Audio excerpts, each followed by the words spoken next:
Assalamualaikum warahmatullahi wabarakatuh.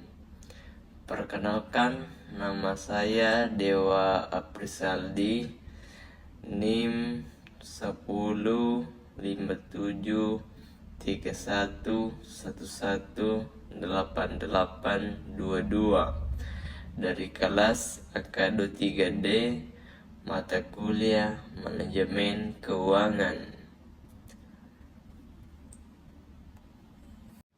Di sini saya akan mempresentasikan sebuah studi kasus dengan judul Gagal Bayar Obligasi PT Trikomsel OKTBK dan Analisis Manajemen Risiko Obligasi di Indonesia. Bagaimanakah ketidaksesuaian strategi dan risiko menghancurkan pendanaan jangka panjang? Mari kita simak studi kasus berikutnya. Kasus gagal bayar obligasi PT Trikomsel OKTBK menjadi salah satu peristiwa penting dalam dunia keuangan Indonesia yang menyoroti kesalahan dalam strategi pendanaan perusahaan. Trikomsel menerbitkan obligasi dengan nilai total 1,15 triliun rupiah dalam 2 tahap untuk mendanai ekspansi bisnisnya di sektor distribusi perangkat telekomunikasi. Namun, melemahnya ekonomi Indonesia pada tahun 2015, depresi rupiah, dan salah langkah dalam strategi investasi menyebabkan perusahaan gagal bayar bunga obligasi tepat waktu. Kasus ini menjadi pelajaran penting tentang konsep obligasi, jenis-jenis obligasi, cara penilaian obligasi, hingga risiko yang harus dipahami baik oleh perusahaan, penerbit, maupun investor. Kronologi. Pada tahun 2013, PT Trikomsel OKTBK, perusahaan distribusi perangkat telekomunikasi yang telah melantai di Bursa Efek Indonesia atau BI sejak 2009, menerbitkan obligasi berkelanjutan tahap 1 tahun 2013 sebesar 500 miliar rupiah. Obligasi ini memiliki tenor 3-5 tahun dengan kupon bunga tetap antara 9% sampai 11% per tahun. Dana yang terkumpul digunakan untuk ekspansi bisnis seperti membuka gerai baru dan memperluas jaringan distribusi. Selanjutnya, pada tahun 2014 melanjutkan rencana pendanaannya. Trikomsel kembali menerbitkan obligasi berkelanjutan tahap 2 tahun 2014 sebesar 650 miliar rupiah dengan karakteristik serupa. Obligasi ini menarik perhatian investor karena menawarkan kupon bunga tetap yang lebih tinggi dibandingkan tingkat bunga deposito pada saat itu sekitar 6% sampai 7%. Kuartal 1 sampai 3 pada tahun 2015, ekonomi Indonesia mengalami tekanan eksternal akibat penurunan harga komoditas global, melemahnya daya beli masyarakat, dan depresi nilai tukar rupiah terhadap dolar Amerika Serikat. Telkomsel yang sebagian besar produk distribusinya berupa perangkat elektronik impor terkena dampak langsung. Penjualan turun signifikan sementara biaya impor melonjak. Pada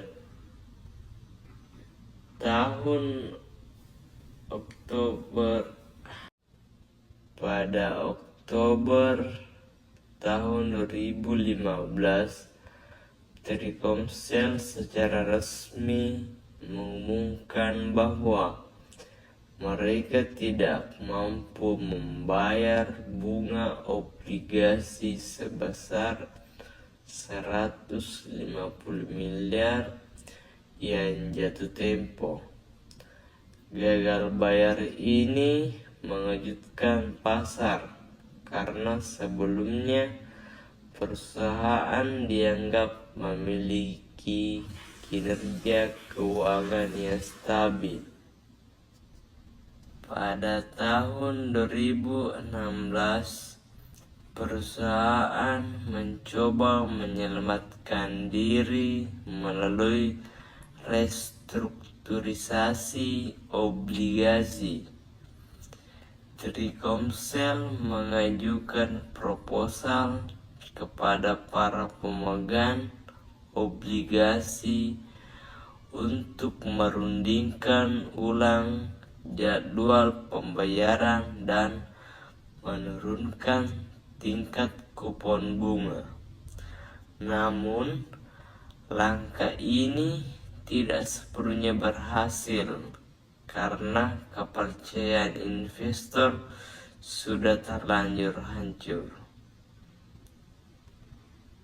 Pada tahun 2017 sampai 2018, setelah restrukturisasi internal dan penutupan beberapa gerai tidak membuahkan hasil yang signifikan, Telkomsel semakin sulit memperbaiki kondisi keuangannya.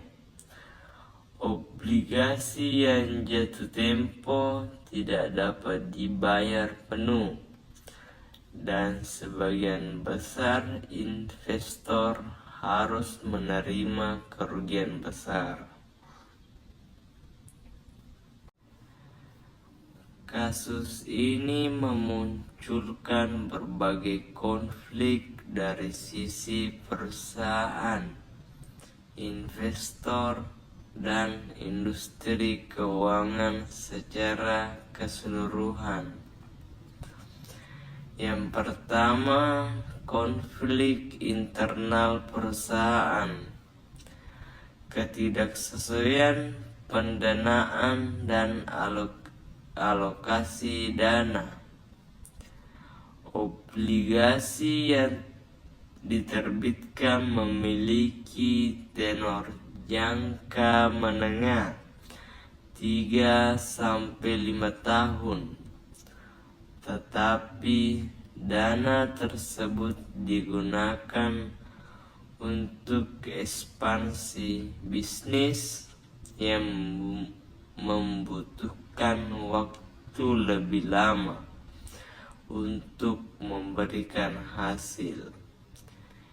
Ketidaksesuaian antara jangka waktu pendanaan dan jangka waktu investasi menjadi salah satu akar permasalahan. Salah langkah dalam manajemen risiko. Telkomsel tidak memiliki strategi mitigasi risiko yang efektif untuk menghadapi pelemahan daya beli masyarakat dan fluktuasi nilai tukar rupiah. Yang kedua, konflik dengan investor. Risiko gagal bayar. Investor yang membeli obligasi Telkomsel pada awalnya tertarik dengan kupon bunga tetap yang lebih tinggi dibandingkan tingkat bunga deposito. Namun, resiko gagal bayar yang tidak terduga menyebabkan kerugian besar, terutama bagi investor retail. Harga obligasi anjlok di pasar sekunder. Setelah pengumuman gagal bayar, obligasi Telkomsel menjadi tidak liquid dan sulit dijual di pasar sekunder. Harga obligasi anjlok sehingga investor tidak dapat mencairkan dana mereka. Yang ketiga, konflik sistemik dalam industri keuangan. Kasus gagal bayar ini menciptakan ketidakpercayaan di kalangan investor terhadap obligasi korporasi di Indonesia. Banyak pihak mempertanyakan efektivitas pengawasan OJK dalam memastikan kelayakan penerbitan obligasi. Penyelesaian terhadap konflik yang terjadi. Yang pertama, restrukturisasi utang. Telkomsel mengajukan proposal restrukturisasi obligasi kepada para pemegang obligasi dengan opsi perpanjangan tenor obligasi hingga 10 tahun, penurunan kupon bunga dari 9% sampai 11% menjadi 6%, pembayaran cicilan bunga dan pokok dilakukan secara bertahap berdasarkan kemampuan keuangan perusahaan.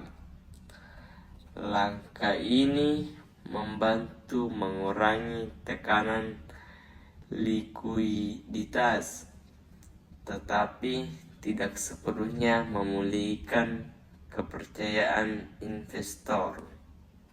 Yang kedua, efisiensi internal perusahaan.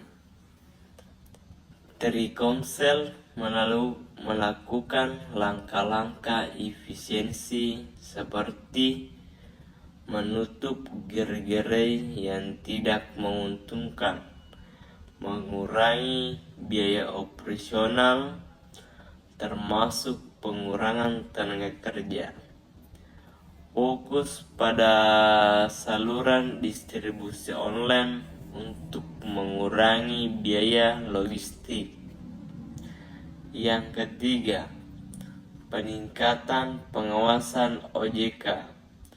Setelah kasus ini, OJK memperketat regulasi terkait penerbitan obligasi, termasuk penilaian kelayakan yang lebih ketat terhadap perusahaan penerbit obligasi, peningkatan transparansi informasi kepada investor.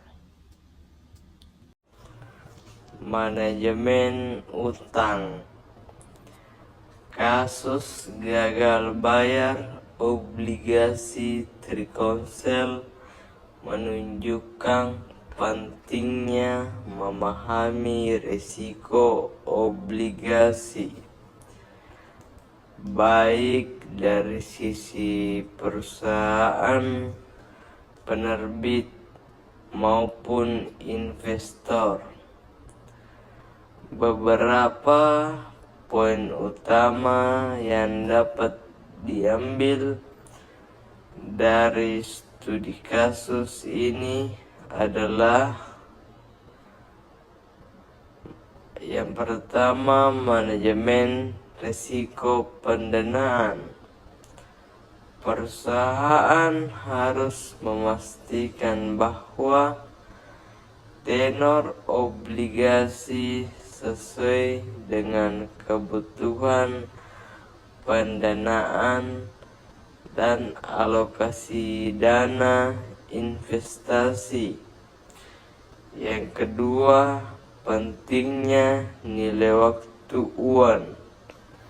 Obligasi memberikan imbal hasil tetap, tetapi risiko seperti inflasi, fluktuasi nilai tukar, dan gagal bayar harus diperhitungkan. Yang ketiga, transparansi informasi. Perusahaan penerbit obligasi harus memberikan informasi yang jujur dan transparan kepada investor untuk menghindari krisis kepercayaan. Yang keempat, peran pengawasan otoritas. OJK harus memperkuat regulasi dan pengawasan untuk melindungi investor dan mencegah kasus serupa di masa depan. Setelah menyimak studi kasus yang telah saya paparkan, analisislah bagaimana konsep yield to maturity, yield to call, dan current yield dapat digunakan untuk menilai kelayakan investasi obligasi Telkomsel. Itulah tadi hasil presentasi studi kasus dengan judul Gagal Bayar Obligasi PT Telkomsel OKTBK dan analisis manajemen risiko obligasi di Indonesia. Sekian dan terima kasih. Wassalamualaikum warahmatullahi wabarakatuh.